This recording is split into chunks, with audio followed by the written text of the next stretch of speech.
You know how long it might, so we're gonna focus on magnitude 20-ish objects. What are kind of the typical faintnesses of the targets that you would observe with MOSFIRE and spectroscopy mode? Is 20-ish a little faint for MOSFIRE or doable? I mean, it depends what you're trying to get, but there's a heck of a lot of MOSFIRE science that does extraordinarily faint galaxies for 6+ hours, where all you see is one little blob of emission. Ooh. Yeah, I observed a 22.1 magnitude galaxy in the past. Yeah, it's pretty freaking amazing. Yeah. More or less what we're doing is getting the continuum of the target. There's not really any emission features or any anything that deviates much from the solar spectrum. There's there's subtle variations from the solar spectrum, but it's pretty much the solar spectrum.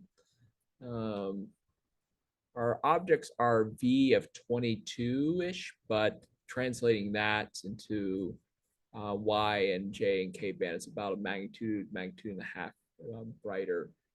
So we're looking at 20-ish magnitude.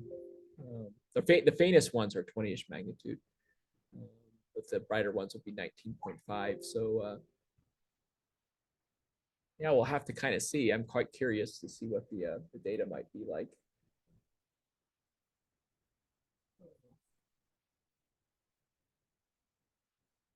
The near Earth asteroid is 23.7, so that might be a bit too faint to try and do that. And it's moving pretty quickly, so it could be difficult.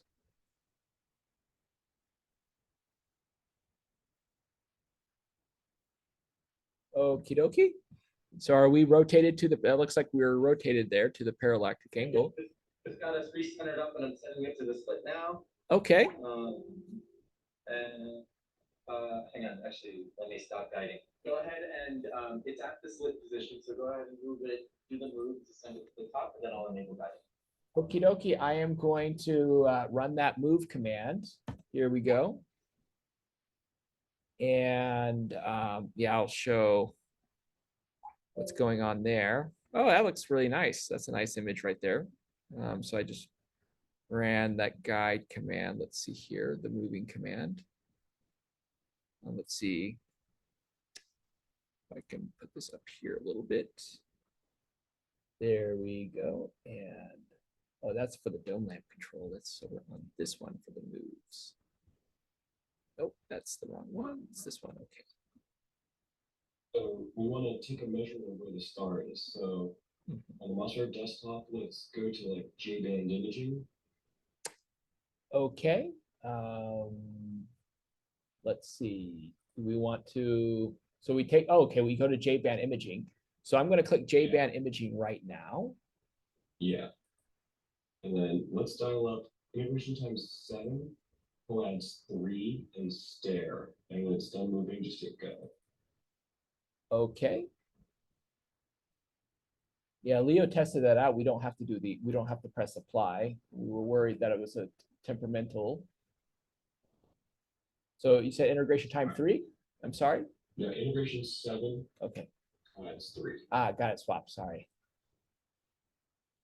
Okay, and stare pattern and go. All right, we are going.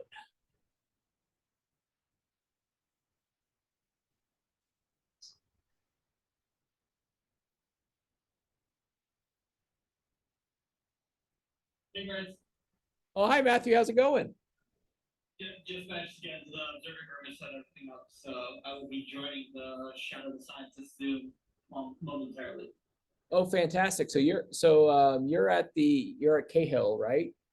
I am, yes. Okay, so yeah, you have. So I think what we're doing is we're going to have the Shadow Scientist stuff on my computer. Oh, this is very interesting. I'm trying to. So I'll probably have to ask someone to manage the changing of the different VNC viewers, so the audience can see the action going on here. So it looks like this star is really bright, so I'm going to change our strategy a little bit. I want to put us in different mode. Right, Jesus. Yeah. Totally forgot about this, in fact. Best thing ever. I'm just gonna cheat for now. Hopefully that'll give me a quick button. I'll figure out the command line for it later.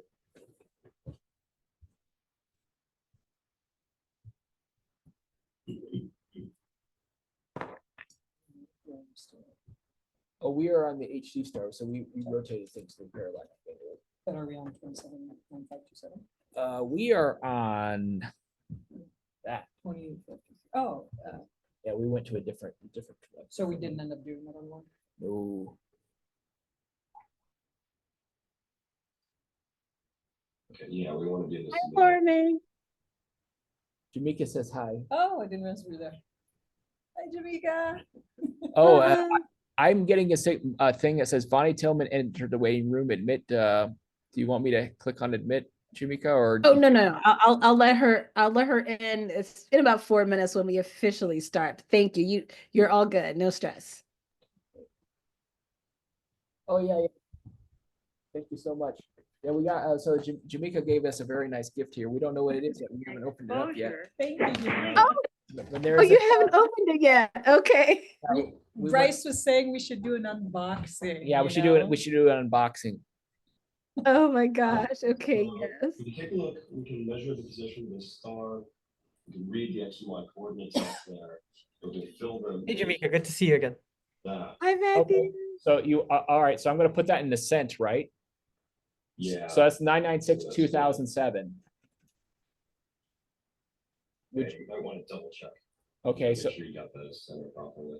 okay, so yeah, this is like mouse over technique here. So yeah, would you say, let's see, it's hard to get I can maybe get the finer control using my mouse on the Mac. Let's see.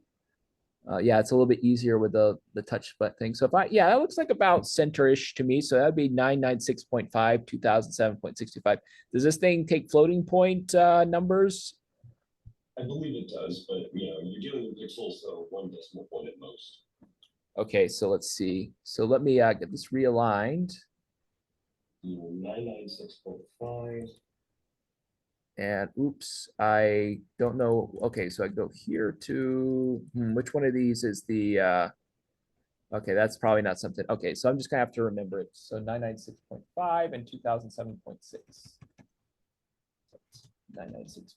Oops. 6. Okay, I'm gonna let you in, Mom.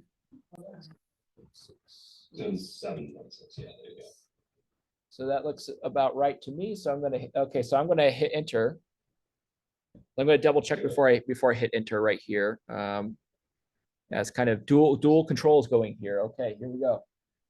All right. Go. Laura, maybe you want to keep track of the center positions and just put them in like a Shoot. Okay. We lost the guy. Yeah, how far? Yeah, I can't survive that kind of move. So anytime you do that, yell. okay. So Yeah. do we need to redo the? Do we need to go back to the postage stamp or no? No, just pick up guiding where we are. Okay. Okay, we'll see what we see. Yeah. Take All right. another image right now. Okay. Just All right. Here we go. So that could, yeah, we'll see it through the slit kind of.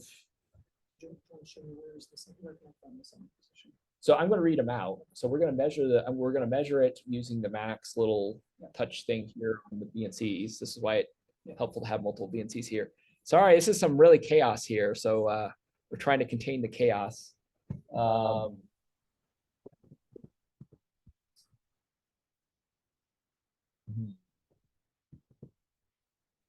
Well, there's something at the top there, but I mean, that's where it was. so that's the old image. Oh, okay. So you can see Ooh. it's maybe not perfectly centered. So you could kind of make an adjustment, but you definitely got flux there. So for a standard, it's plenty bright. You could just go into spectroscopy mode and take your data. Yeah, but if we did want to readjust it, I would measure the position again and just enter it in the cent, right? So if I was like, okay, I would estimate that as the center, right, of kind of looking at the centroid there. And I would put 1042 and 1053. But I think we'll call that good, and we'll just see if we can get a spectrum. So are we guiding right now, or are we good to go for spectroscopy? Yes, guiding is enabled. You may fire when ready. Okay, so I'm gonna go to Y. Let's just see, maybe Y is not the best choice, but I go YJHK just for the purpose of keeping things in track here. Would you recommend that we use multiple coads here, short coads? I mean, short exposures, multiple coads here as a test, Josh, or? Oh, is this, There's some,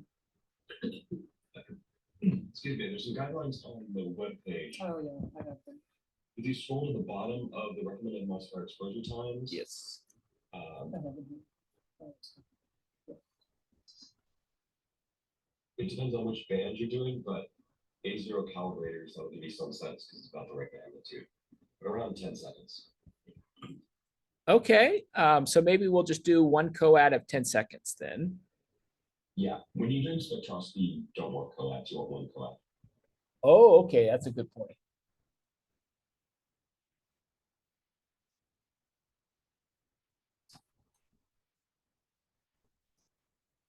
And we'll do 10 seconds. And do you think, fill in the object value as a note to yourself of exactly what you're getting there? That sometimes be helpful. right, so that was my question, is because we have here I can see in the fact sum that we have HT279527, and that's usually what goes into the header. What's the target in fact sum usually goes into the target. So you think MOSFIRE is behaving well enough that it'll put that header information from fact sum into the bits? Okay. Yes. So So you can use this just to say standard star or something like that if you needed to, or you can leave it blank. okay. So I think So we're, you kind of want a dither pattern. yes. So you can use something like a slit knot or ABBA or whatever you want. So will ABBA go up and down the slit? Yeah. Okay, and nod amplitude is 1.5 arc seconds. So I guess well, what scene do we have actually? Well, do we have a way of measuring scene? 1.6 from the full width at in the autofocus. Okay, so where is it? So autofocus, where is, okay, where? Oh, Yeah, he got that when he focused the telescope earlier. okay, so From the autofocus. so I'm sorry, what was the scene from the autofocus? 0.65. Okay, can you write that down? 0.65. Okay, all right. So here we go. So 1.5 should be good enough, I guess. But what if we did want to change the nod amplitude? What would we go to edit parameters and maybe to be safe with 3 arc seconds be okay. So dismiss. So I'm going to hit go here. Is everyone fine with that? Y-band spectroscopy.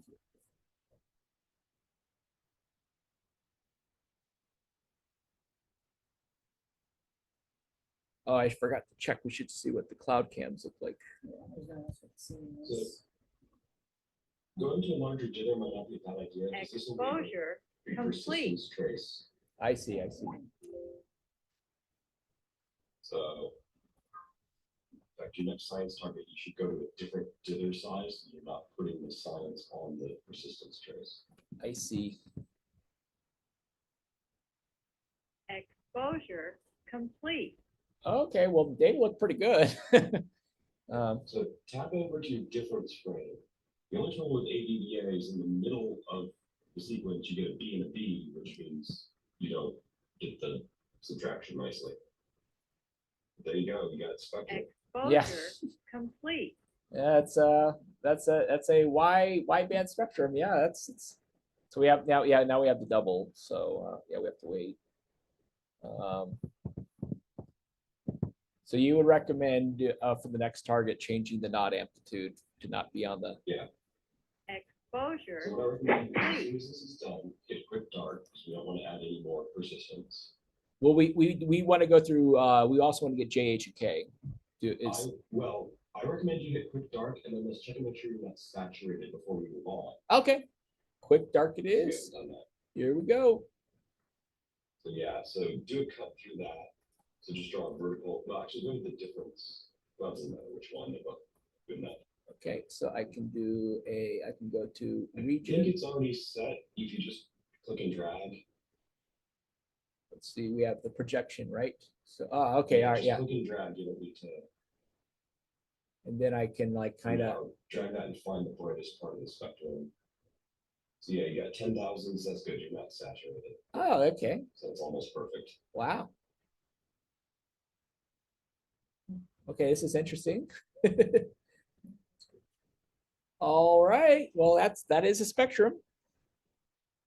Yes, Bryce, do you negative. want to maybe move to that window so everyone can see the Yeah, so I will. Yeah, so we were looking at the spectrum here.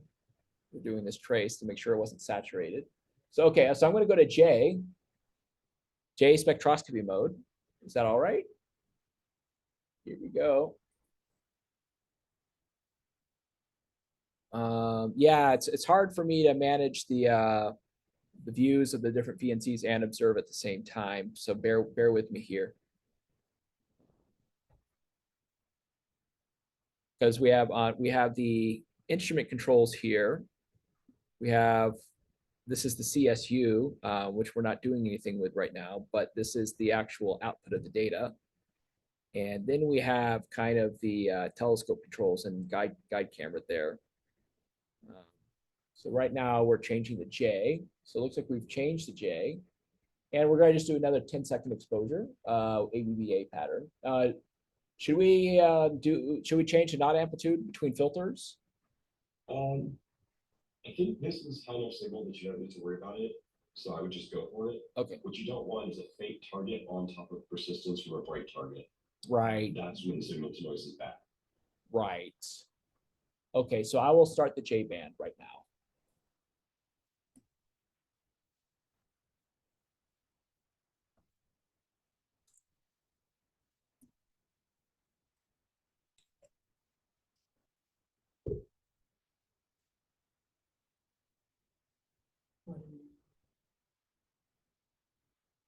Exposure Okay, that's the first complete. exposure. And for funsies, we'll check the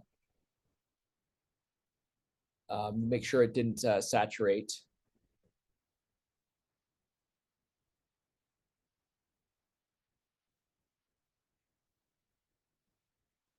Okay.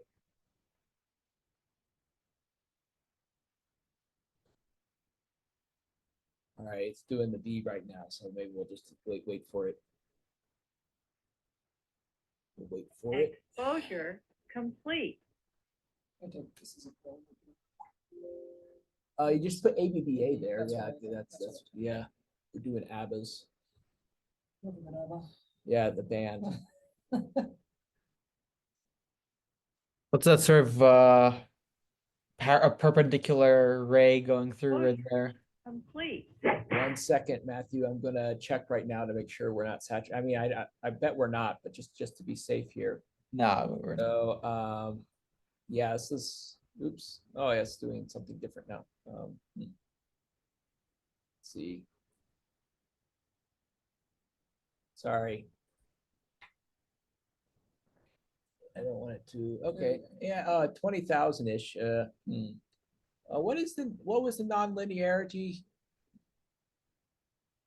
I'm gonna have to read. Too many detectors for me to remember that number off the top of my head, so I have to go to the web page.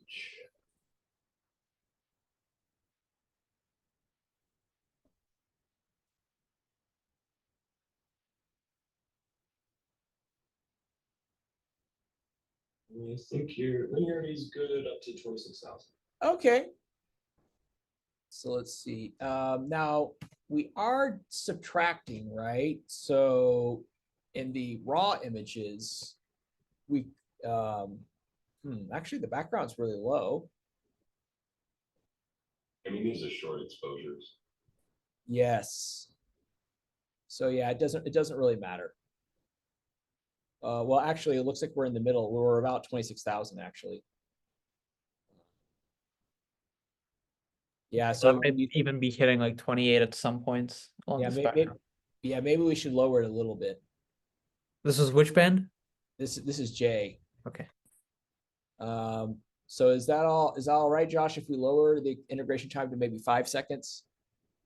Yeah, you're welcome to do that. I mean, this linearity at 1%. As you go up, it just increases a little bit.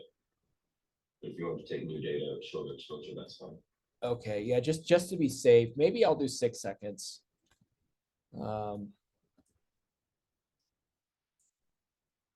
So what is the so it only deviates from linearity by a few percent at that high of counts. Okay, well,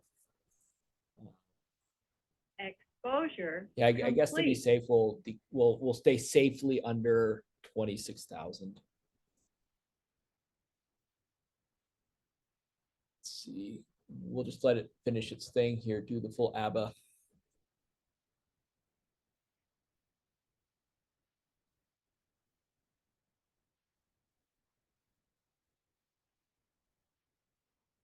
I mean, it's really nice spectra. The signal is very Exposure high. Complete.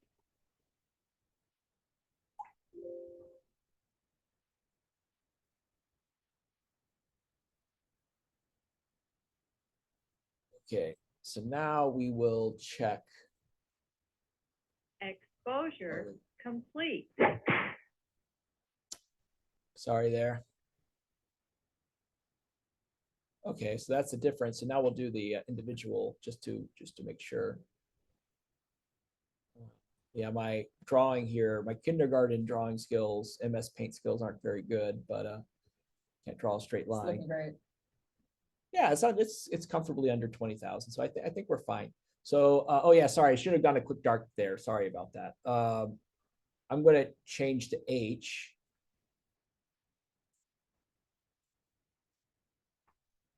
Look at this website real quick. Yeah, I have the expected exposure times written down somewhere. Let's see. So it's 180, 120, 120, 180. That's kind of the maximum you would want to do.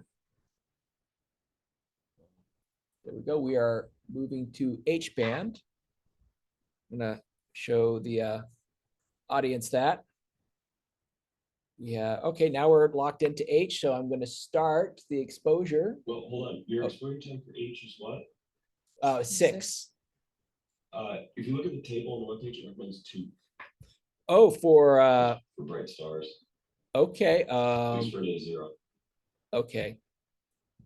2 seconds for H. Okay, all right. Here we go. All right, 2-second exposures in H. Ooh, yeah, we're gonna have to write this down. Here we go.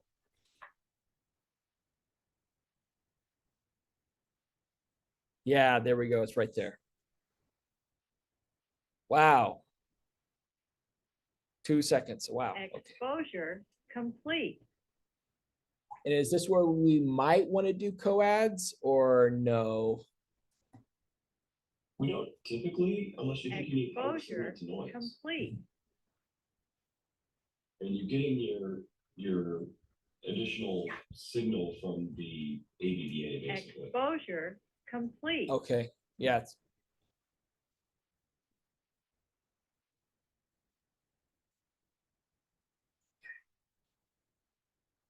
Exposure complete. Okay, I'm going to click quick dark here. So while we inspect the image, so we're not going to do something funny with the detector. Here we go. That's the difference image. Looks great. Now I'm going to do my trace here. 2,000, 2,000, 4,000, 4,000. Yeah, this is pretty good. Okay. So we had room to go a little bit further. Right. We could have gone longer. Right. Yeah, we could go further, but would you say that I would say the signal noise is pretty good. Let me try and get what the trace looks like going this way. I mean, it's not gonna tell us very much, but I'm just curious to see what it might look like.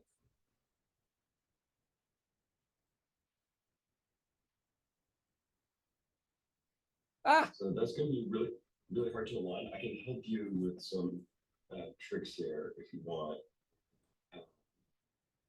You can do thickness. It's interesting. 10.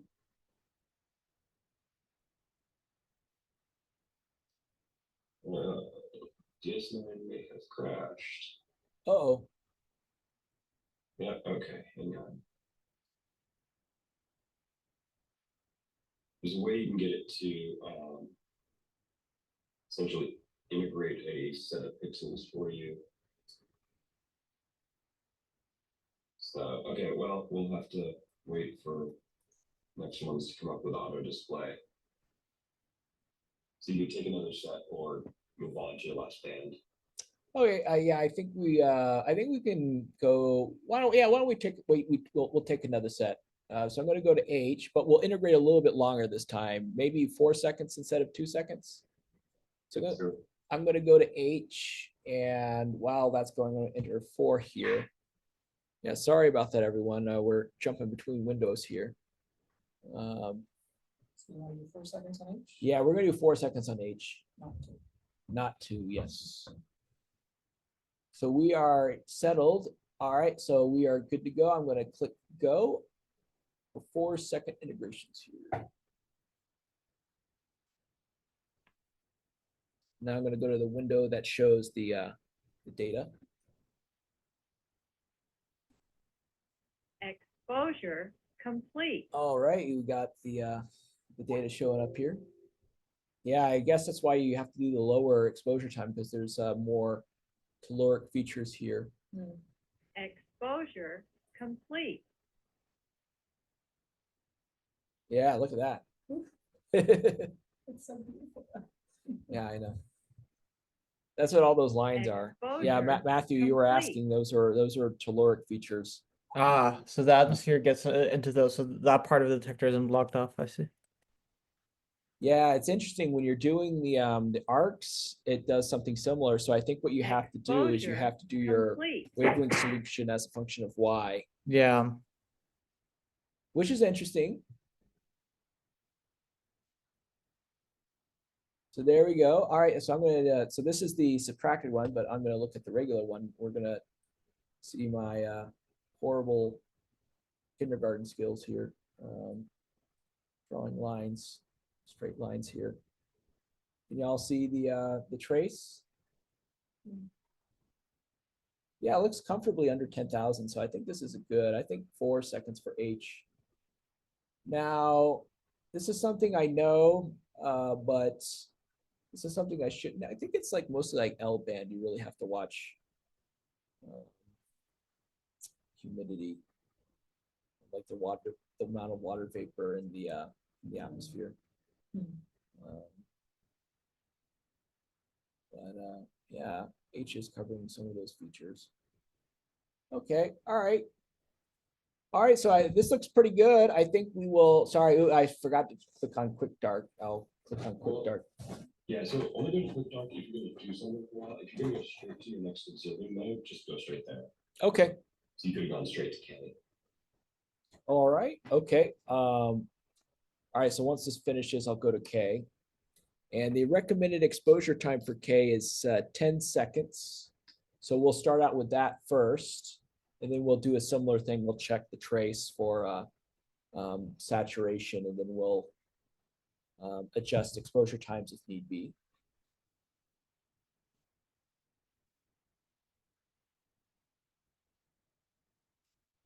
Yeah, I'm really impressed. This is working very well. It's doing the nodding very, very nicely. What are we starting with on K-band? You said 6, not 10? Yes, that is correct. Sorry, we are doing 10. So this is, so yeah, so basically you want to get something nice and bright, 21, that you'll see in a single image, and then you can readjust, reposition everything so it fits nicely in the slit. All right, I'm going to hit go here. Yeah, this is pretty interesting. So you do imaging mode to do, you basically use the imaging mode to do the slit placement. That's kind of like your slit viewer, if you will. Yeah, it's had me nervous. I thought we were gonna have to do blind Exposure spectroscopy. complete. that had me a bit nervous. I mean, MOSFIRE was designed to align on essentially impossibly faint galaxies using a handful of stars in the field. Oh. So you image the stars, put them at their known positions, then you know your slits are on the galaxies. Oh wow! So you're computing your Exposure CSUs complete. kind of like an offset from those stars. Wow. Bryce, on your other screen, could you move us back to the Yeah, sorry about that. We're having a lot of fun here. Yeah, it's hard to keep track of everything going on. Okay, so I think Exposure complete. so. I think that was the last K. Oh, actually, this is the last K. Yeah, I can see there's some telluric features there. Yeah, this machine was made to look at impossibly bright galaxy clusters far away, and we're using it to study space Exposure rocks. complete. But it's great for that too.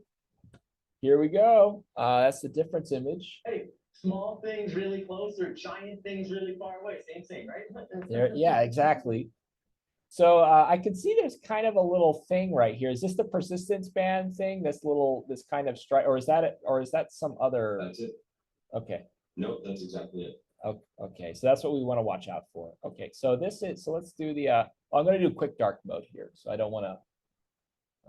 Because we're going to inspect this for a non-trivial amount of time. Let's see. So y'all can see the counts there. So going from left to right, it's looking like it's kind of like if I put it right here on like one of the telluric features, let's see what happens. Well, it looks like it might be okay. Yeah, I mean, yeah, it's getting a little bit above 20,000 here there, like when I'm getting to the center here, the trace, but it's yeah, I'd call this good. So it's like 10 seconds for Y, 6 seconds for J. Do you have this? Yes. Yeah, And then 4 seconds for H and 10 for K. that's what I got. Oh, you have all that? Oh, fantastic. All right, thank you so much. All right, so I guess we'll get started here with I think we'll call this good for a spectrum of a standard star. So I think we'll go to a science target next. And Matthew, so I'm going to do some of the bright Neptunian Trojans. Yep. Because I'm quite curious to see how they will come out. So we're going to, but actually, sorry about that. So we're in that. Yeah. So let me see. Even if we've gone to photometry before, I think it's worth getting some of the bright ones in here. As long as Larissa didn't get them right. Well, yeah, that's right. We don't want those for sure. Let me hold on. Did I remove it from the target list? Let's see. No. So we are on this one right here. Let me double check something here. So we are on. Yep. This is the we are doing the standard star for this Neptunian Trojan. Matthew, do you want to like double check? Because I have a list of all the Neptunian Trojans here, including the Yeah. So the WG-157 is one that Larissa has. Are you sure? Yes, I'm sure. Let's see. 100%, Bryce. I have it up on my screen right now. Shoot. I call her Mart. Yeah. All right. Well, to the other standard star that was transiting at the time. I'm going to highlight it for you. This was 28253. No, 2852. Yeah, 285233. Is this one accessible right now, or is it in the zone of avoidance?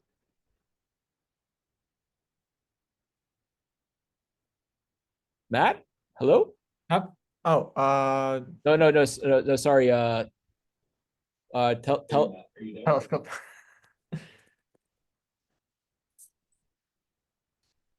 He might be taking a break right now. Let's see.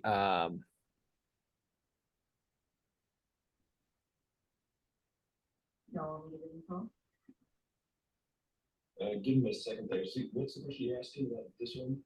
So when you talk about zone of avoidance, you're talking about the zenith. That's right. You're okay for right now, but you're getting close to it fast. You're 80.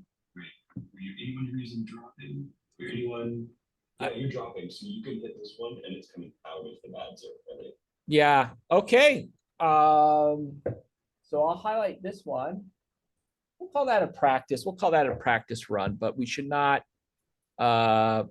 waste precious spectroscopy time on one of Larissa's targets, I think. Yeah. So okay. Now the question is do I want to add this VU one? I mean, I potentially could. Do you there?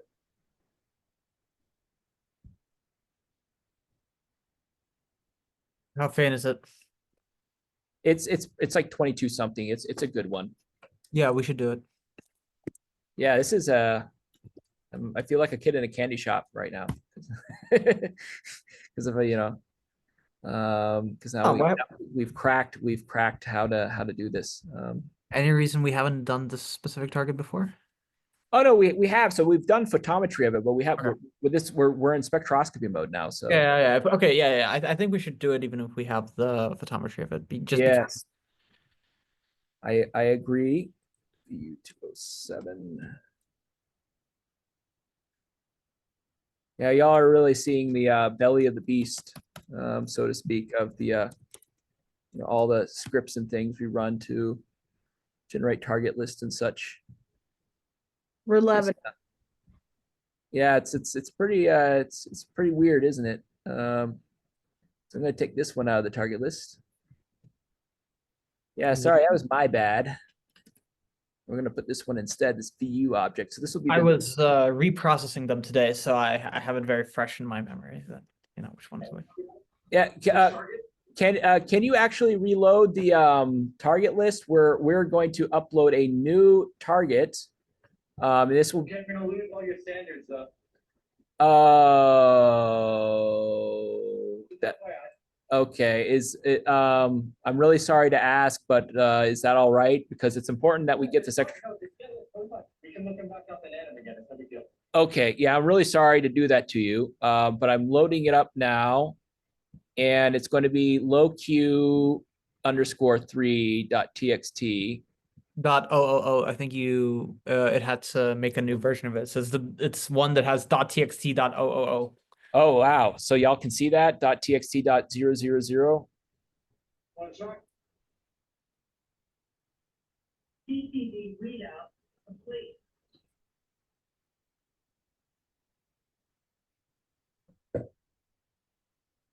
If you need me to, I can rename it to _4.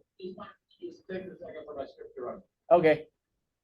Bryce, should I swap to was it J-band, H-band? What are we doing? Oh, thanks. Yeah, if you want to keep so we're going to move to a new standard star for this VU object.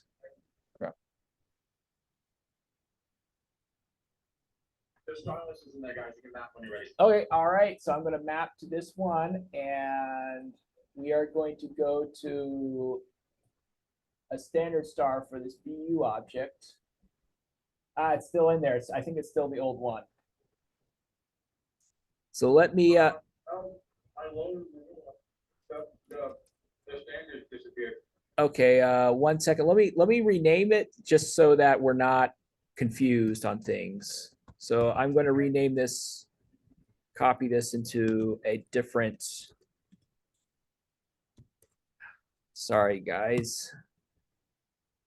Here we go. Load.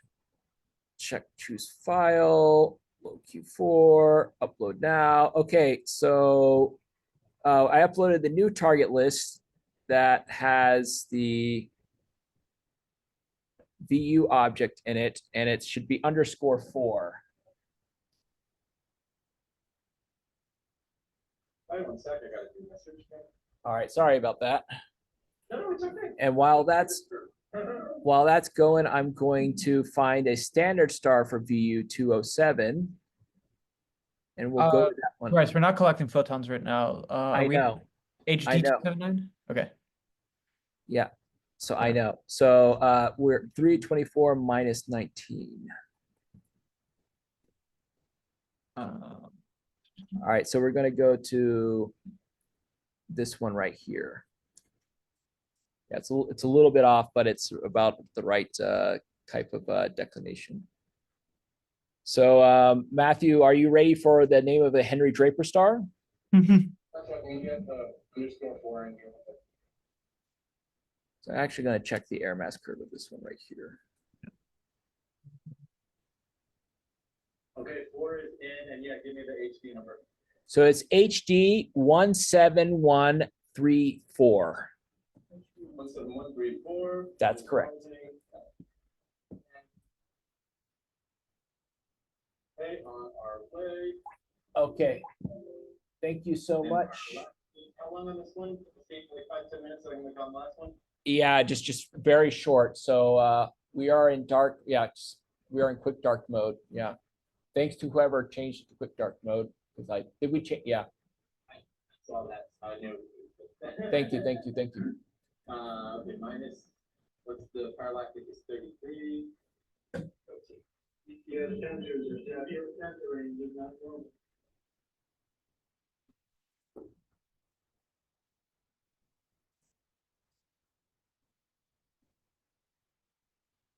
The temperature range is not normal.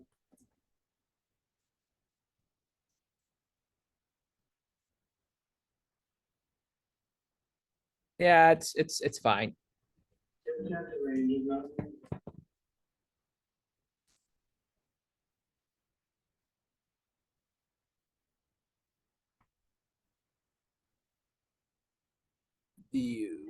So we're at 22.3.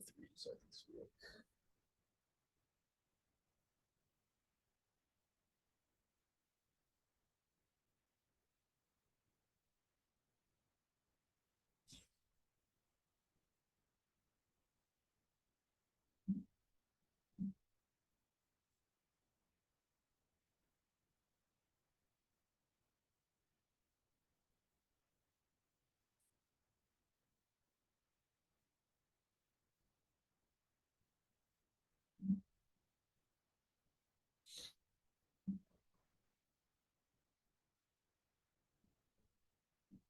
no, we're in dark. We're in. We have the dark in. Matthew, you didn't go to UW yet? Nope. I'll tell you about that later. Oh, okay. Well, if you want to take an overnight flight to Kona, you can join us for observing tomorrow. Maybe. It could be fun. It would definitely be fun, Matthew, for sure. Come on over. Yeah, we got to see Keck without you, unfortunately. That was insanely cool. How was it? Just Pretty awesome.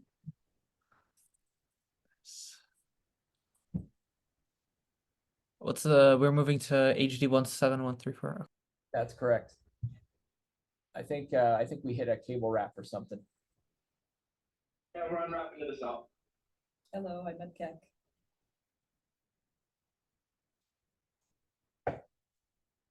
Yeah, we saw the very nice cable management there. Yeah, they got the full tour.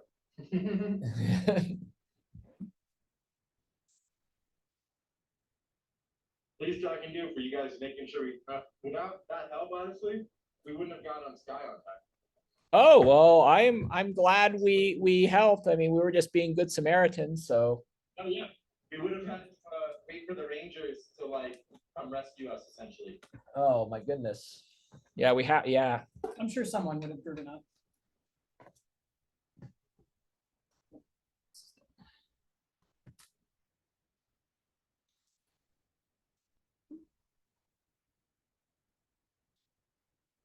CCD readout complete.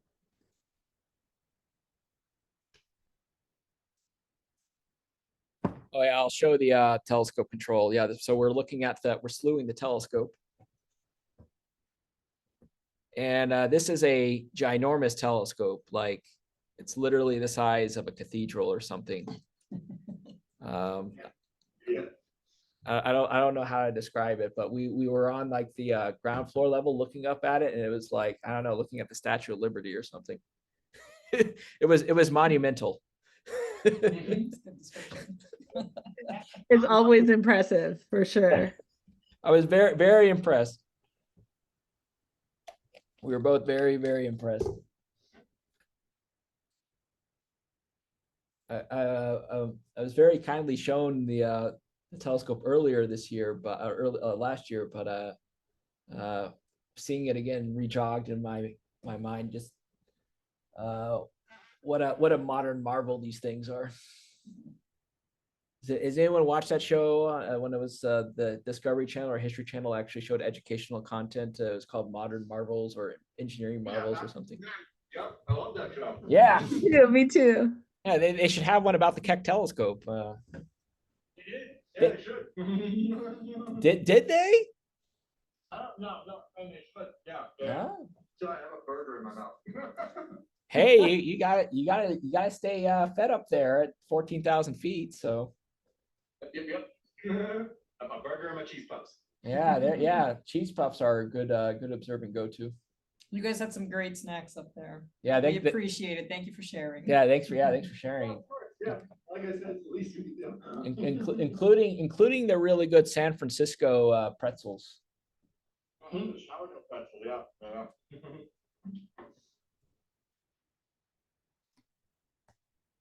So, Matthew, did you figure out getting some L or M band spectroscopy of you know what? We'll see. We'll talk about that later. Okay. Because I mean, I can do it for you. You just might have to wait a little bit. Yeah, might not be relevant at that point, but we'll see because it's March, right? Yeah. Well, I mean, there's things I can do. I can trade stuff around. We'll see. We'll see. I have friends. I'll see what the situation is. Okay, cool.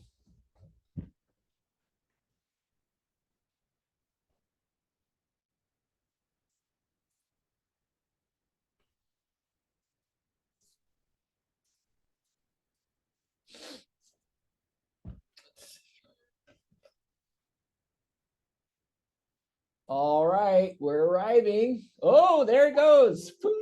Right on target. And I'm guessing the parallactic angle has changed quite a lot.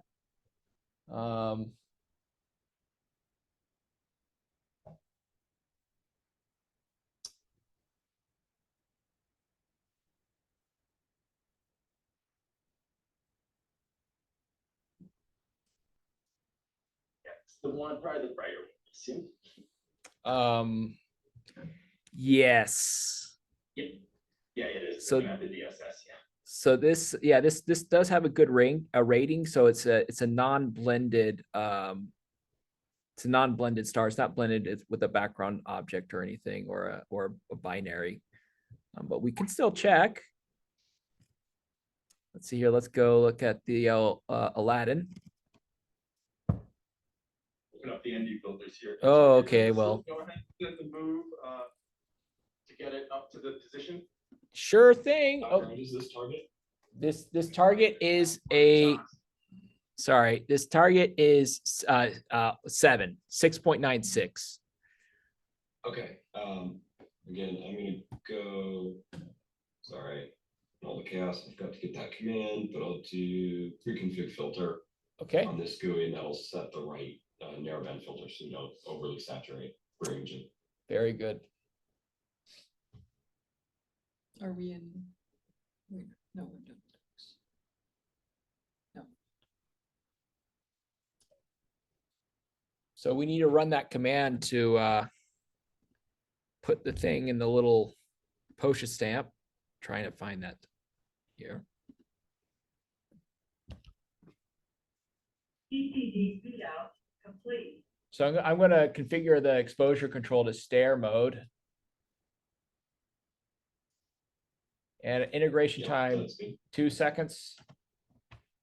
So for this, we actually recommend using coads because if you take really short exposures, the seeing variation will dominate your positioning. So we try and get the exposure times up to a total of 10, 15, 20 seconds. Okay. So that's where you use coads.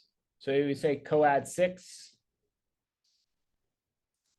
Yeah, that's reasonable. My time. This is for acquisition. Okay. So I am going to do the move command. Is that all right? Yes, you're gonna go on that tracking, yeah. Okay, I'm going to do the move command to move it into the postage stamp.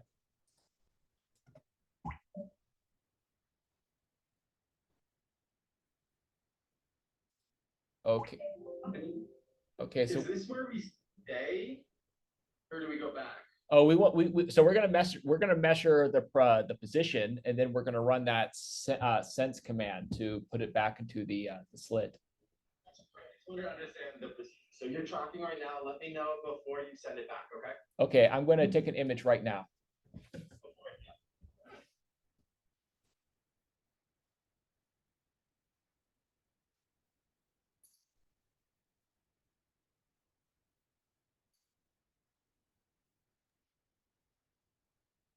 Was that image that we saw as the target, was that Neptune and a Trojan? Oh, no, I'm sorry. No, this is what we were doing before was a standard star. Oh, I could have sworn I saw a set of rings. Oh, Exposure complete. yeah, what we were doing, there's a star next to it, so it could be a binary, but the primary is kind of our target. The star is a binary, and it has like a exoplanet around and everything. It's not the best Oh. star standard, but it'll do. It'll do. Okay, thank you. I don't think the exoplanet should contaminate us that much, though. Oh no, it's just the flux drops by like what 0.02%. Right. Point. So I'm gonna go here to scale. I'm gonna go to min max. I'm gonna get the position here. I'm gonna zoom in a little bit. Tell me when you have the Let's see, how do we zoom in? Yeah, it's a known spectroscopic binary. So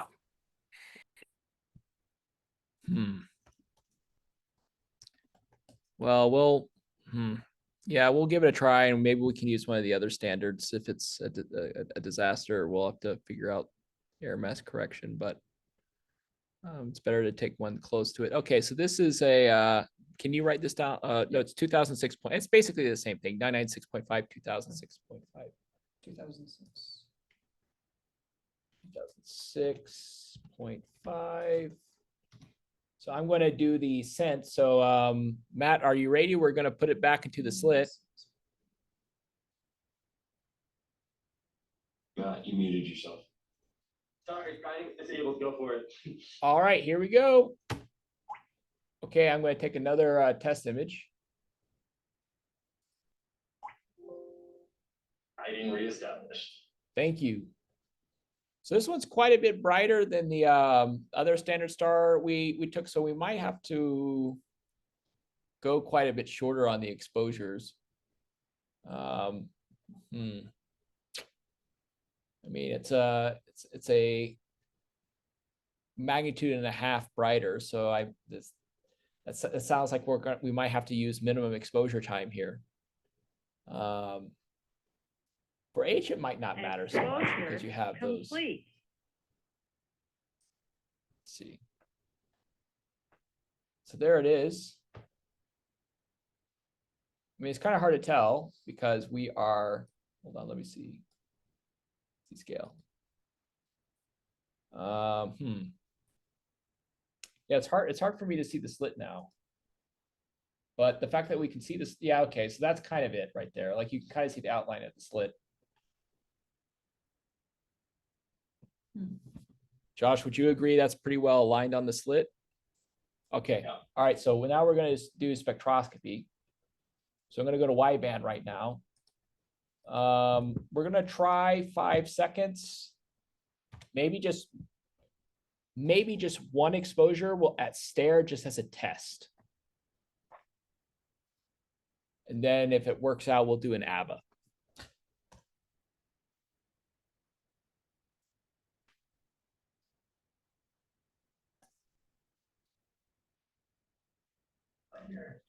So you want to do I times 5?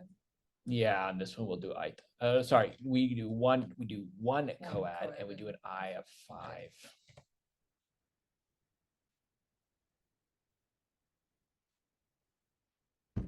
Okay, we're in position, so I'm gonna do the exposure here.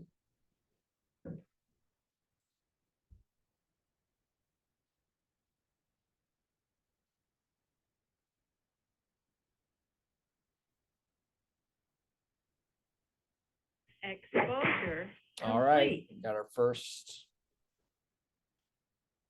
I do zoom full. And I'm going to draw that line there.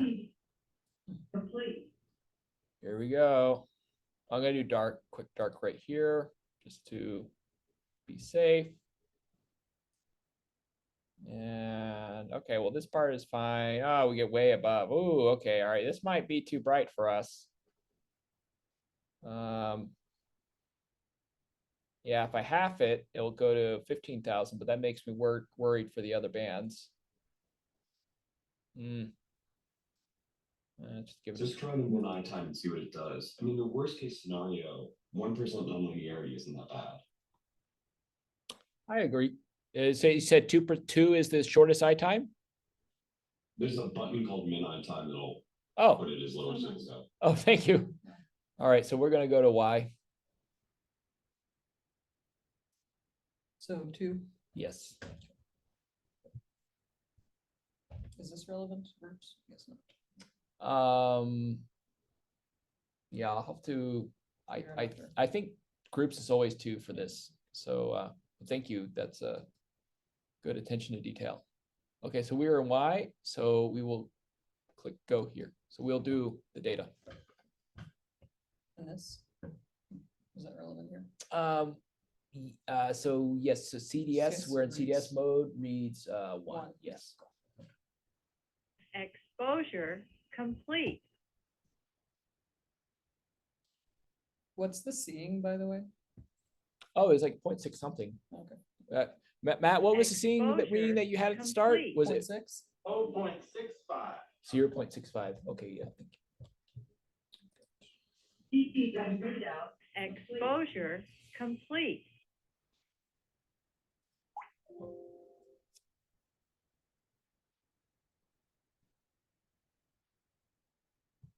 Exposure complete. Okay, so I'm going to do a quick projection here. Yeah, quick dark mode. Okay, yeah, that's looking pretty good. All right, so we will go to J. So J, we were at 6 seconds last time. That's when we're having a little bit issue. So I think we'll stay on minimum this time. So we'll go to J. Because I had us in J band before with 6 coads and 2 eye time. Yeah, so we'll do 2 seconds midnight time for the J this time. No eye time? No coads, I mean? No coads. Yeah, we're not going to do coads with spectra. Cool. So 2 eye time? Yeah, Yes. we're still in all So you have 6 seconds and 2 coads there. That was what we did before. Oh, no, wait. it was No, I don't right, think yeah. we ever did coads. We did coads in it when we were doing the image check. Oh, right, okay. So now we're going to go.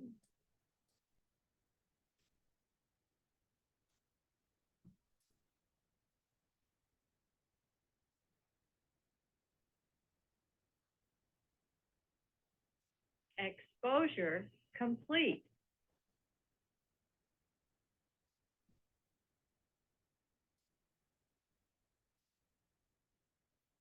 Exposure complete. Okay.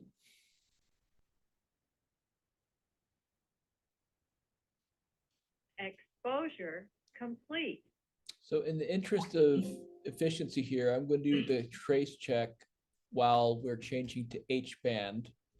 I think I can do the trace check Exposure quick complete. enough before the filter change. So I'm going to go to H band right now. While that's going on, we'll do the trace check.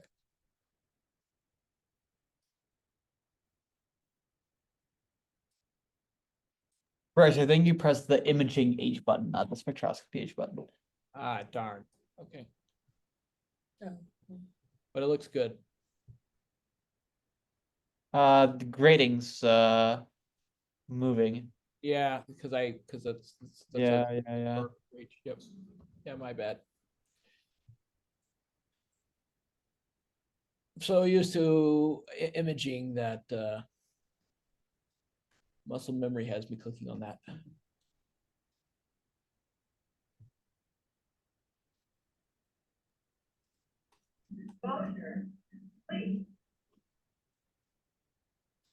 So when we hear the exposure complete, is that some other instrument taking exposures, or is that from Keck II, or is there I some? think I have an instrument. Let me stop all my sounds and just start MOSFIRE. That's probably from something else. Yeah. but- Okay, is that I'm guessing from the guider or something.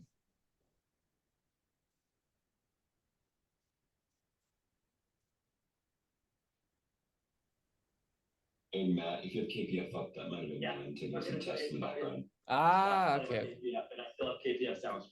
Yep. All right, so we will go.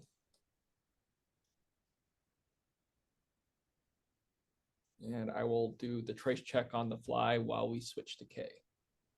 Not pressing K for imaging mode, but K for Exposure complete.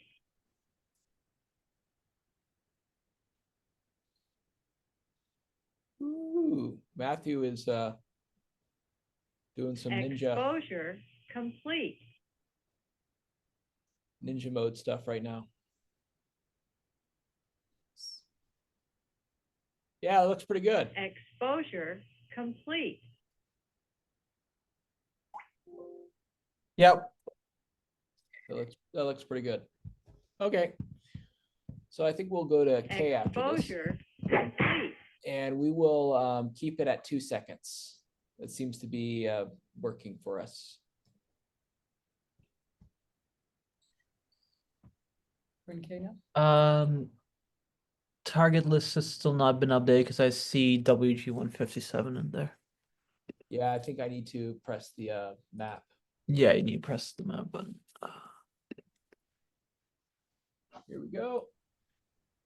Matthew, is that bright horizontal line in the middle? Is that the spectrum from the star? Okay. Yep. Yeah. So right along there is the spectrum, and then all the vertical lines are the telluric features, which, because it's atmosphere, it's everywhere. So you're getting that line going through. So I'm going to start K. So are we done with K? Okay, so we're finished with K, right? Yeah. Okay, so Matt, I'm going to highlight the next target. Are you ready to move? Is the dark in? Oh, yes, let me put that in for you. Quick dark, please. Yeah, sorry about that. Yep. Good, that's what I'm here for. So UT time is, Go ahead and highlight your target, yeah? yeah, UT time is 5:30, I believe. 5:53. Oh, no, no. UT is currently 5:53. Okay, so we'll do, hold on here. VU is the one you want, right? I'm Yeah. trying to find it. VU. They're right there. VU at 6. So we're doing VU 6 o'clock. I'm going to highlight that one. VU at 6 o'clock. So this is going to be an interesting experiment. This is our actual science target. Yes, please, Slew, when you are ready. Oh, sorry. The index number is 34. I got it, but it just saves some time scrolling. Appreciate it, yeah. Sorry about that. Yeah, we have a long target list now. Hey, Planet Hunger still got you beat. Oh. So Bryce, a couple of strategic things here. Yes. So Starless Listless is mag 22.3. Is that visible? That's V band, yes. So in K band, it would actually be around, so if it's 22.3, that would actually be around 20.6. Okay, so this is gonna be pretty faint even for imaging. So we're gonna have to, do a little bit of work to get it to come in when we try and line it up in the slit. That's right. So I'll sort of walk you through that the first time. Yeah, I'm quite curious as to how that will work. Let me see what the positional uncertainties of this object. How long on this topic, Frank? Let's see here. I'm sorry about that. How long on this? I think it might be a couple of hours. Okay, so I'll go an hour over for the parallactic. That sounds pretty good to me. Cool. Okay. Rotating.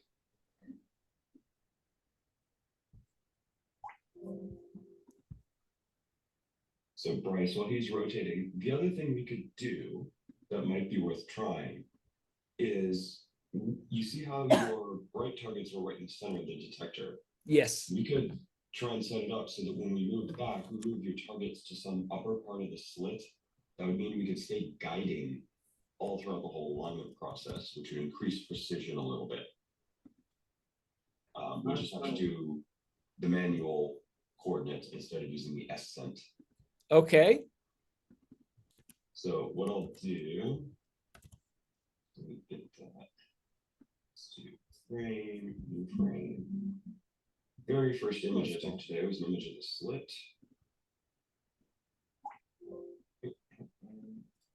Second.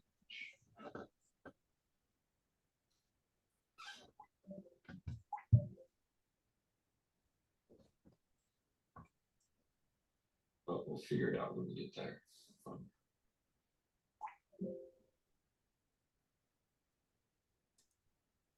Wait, it's freaking bang on. Okay, stop guiding, go back to the view. So yeah, there's no apparent sources in the vicinity of this object. I was just doing a frame check on a nearby star because I noticed a pretty blank field, so Thank you. no problem. Okay, target should be near slit position. All right, so what I'm gonna do, I'm gonna do that same move command we did before. Yeah. So once that move is complete, can you pick up guiding, please, Matt?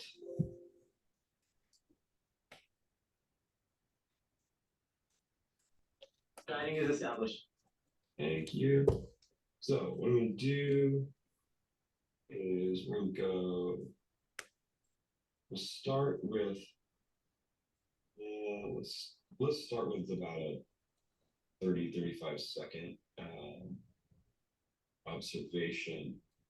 And Do you think we should do like an ABBA? Do you think it would help to do an ABBA? I mean, not an ABBA, like an AB? I'll show you what I'm going to do. It'll be a little more manual, but a little more efficient. If you do that, you're taking essentially 3 sky frames, which is not what you want. You want one on center. Mm.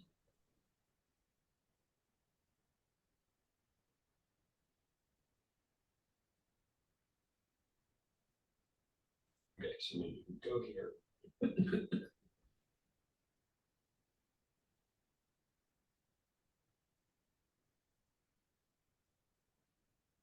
So what I'm going to do is I'm going to make a separate sky dither and just move off at arc seconds.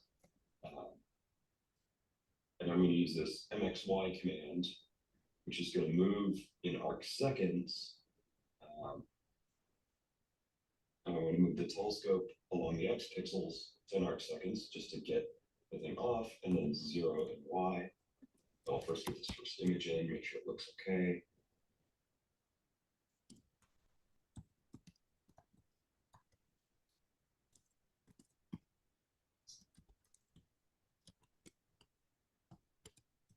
Exposure complete. So,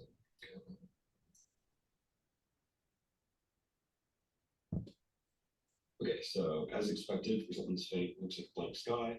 So we move off. I'm taking it 1. And that's a relative offset, right? Correct. So to move it back, you'd have to do MXY minus 10, 0. Correct. But we're guiding, and so we're making moves to keep the star on the guider. So all this should be very accurate. This is essentially doing manually what we built the entire GUI to do for masks. Exactly. Yeah.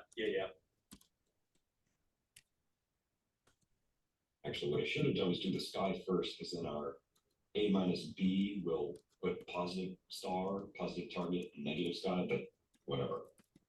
Basic version. We'll get right there.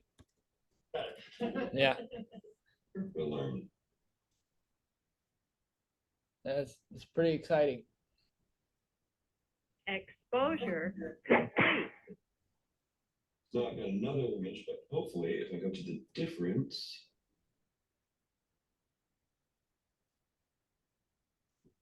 find our scale. Scale. Yes. Yeah, it's pretty Can't hard. see anything. We might have to go deeper. So I will put us back on target. Do you want to do the sky frame first? No, you're right. So I'm gonna go back to a +10. Sorry, bouncing us around a little there. No worries.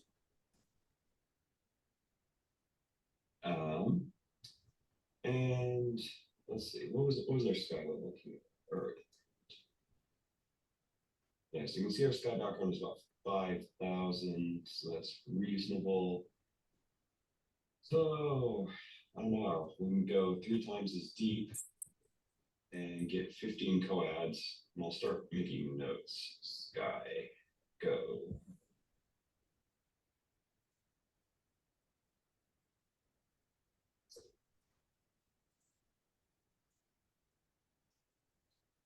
So then once this is finished, I'll go back on, I'll take an identical one.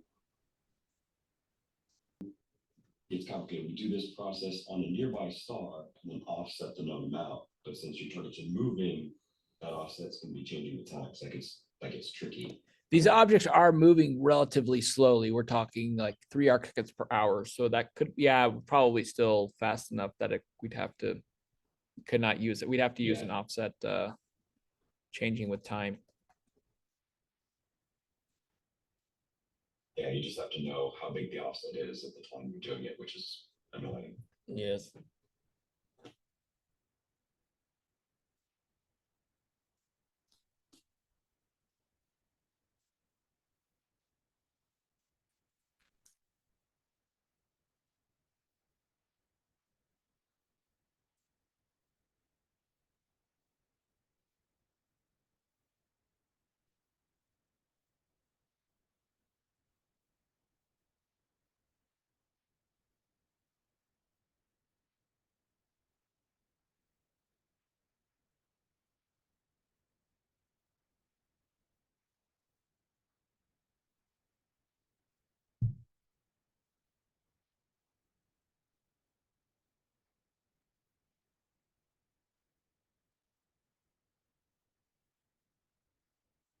Exposure complete. Right, moving back onto the target.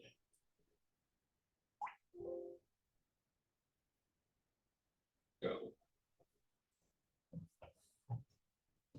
So another thing we can try that would be a touch more efficient. This integration time, it's a little conservative, and it's chosen so that alignment stars, because you have your sky level and then you got the star on top of that. Since we know the thing we're trying to detect is really close to the sky level, we can push that sky level up another factor of a few. So we could get a little more efficiency out of this by increasing the integration time. So it wouldn't be good for actual imaging, but if we just want to detect the thing, it'd be reasonable. It'll might take 5 minutes to go set up my camera. Are we gonna be here for a sec? Yeah, I think we'll probably be working on this for a bit. Okay, I'll be back in a minute.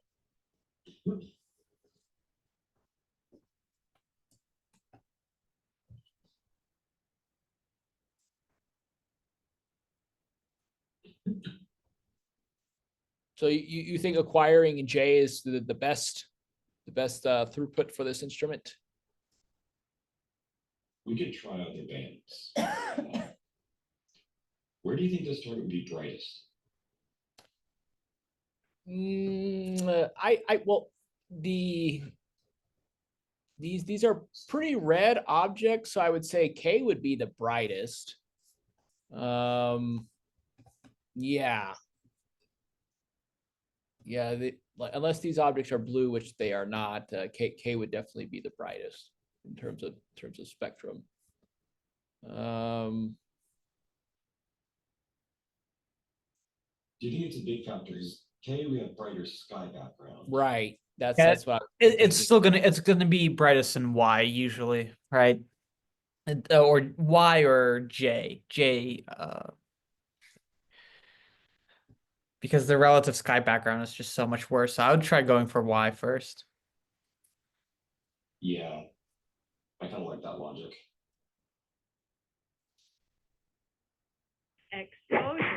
complete. All right. Let's see. Oof. Yeah, I don't. Nothing's leaping out at me. Yeah, Out of curiosity. Yeah, you can see our sky level varies by a few hundred counts over that time.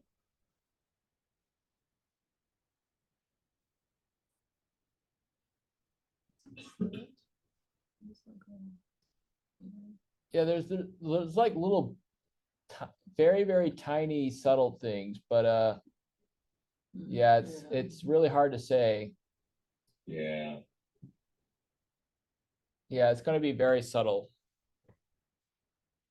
All right, so maybe we should give up on these Mag 22 objects. The good news is we have a fair number of targets that are brighter than this, that have good positional uncertainties. So we can give up on these and we can go for the brighter ones.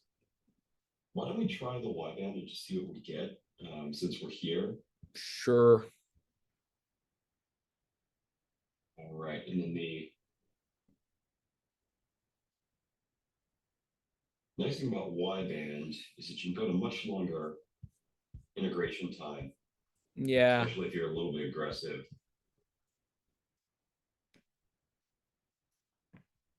Yeah, I believe the integration time for recommended exposures is it's 30 seconds. So Yeah, so I'm gonna push it and go to 60 oh wow, okay. because I don't need much headroom in the dynamic range for our target. So I might as well. It's just gonna be more efficient in time when we take longer subs and fewer coads.